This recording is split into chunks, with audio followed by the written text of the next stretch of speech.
lugupeetud õiguskantsler, on üks selline ütlus, et praktika annab teadmistele kvaliteedi. Et teie selles ettepanekus on loomulikult väga loogiline iva sees, aga kas teil on mõni järeldus või õpetussõna Riigikogu liikmetele, kes iga päev siin tegelevad selle seadusloomega ja otsustamisega, et mis asja me peaksime õppima sellest asjast? Suur tänu. Kordan siin ja ka kõikidel oma kohtumistel Eesti inimestega ja ka intervjuudes ma selgitan, et kui väga keerulisi küsimusi otsustatakse, see puudutab väga paljusid inimesi ja väga paljusid erinevaid elulisi juhtumeid, siis paratamatult ei suudeta ette näha kõike, mis võib juhtuda. Elu on nii keeruline. Nii et vahel ei olegi õiglane ei Riigikogu, valitsuse liikmeid ega ka ametnikke, kes on siin Riigikogus ja ministeeriumides aidanud neid sätteid luua, vahel ei olegi õiglane neid süüdistada, sest sa lihtsalt ei näinud seda ette.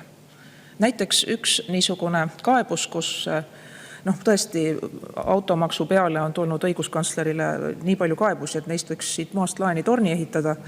Ja lisaks neile, mis on maailmavaatelist laadi, mis põhimõtteliselt eitavad vara maksustamist, millega ei saa nõustuda, põhiseadus lubab vara maksustada ja automaks mõistlikus määras, mõistlike eranditega pole mitte midagi eripärast Euroopas. On Soomes, on mujal kõik nii. Aga on tulnud ka ikkagi väga õigustatud kaebusi ja see üks kaebus, millest teie küsimusest ajendatuna tahtsin rääkida, näiteks puudutab olukorda, kus inimene registreeris oma auto 30. detsembril Soomes. Informatsioon selle kohta, et Eesti registrist on auto läinud, nüüd on Soomes, jõudis siia 2. jaanuaril ja nüüd on inimene päriselt olukorras, kus ta peab maksma aasta eest nii Soomes kui ka Eestis. Ja mitte kumbki maksuamet mitte 1 gramm tagasi ei anna. Ja selliseid juhtumeid on veel ja ma ütlen ausalt, olles ka ise ju ametnikuna pidanud abistama ministreid ja siin Riigikogus töötades Riigikogu, et alati sa selliseid juhtumeid ette näha ei oska. Aga mida saab õppida on see, et kui juhtub, et komisjonis näiteks ametnikud ütlevad ülbelt, et meid ei huvita, meie mingeid erandeid tegema ei hakka.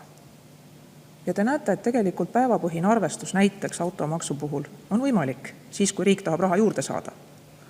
Et siis võib-olla tasub kaaluda ametnikele meelde tuletada, mis on nende kohus. Aitäh!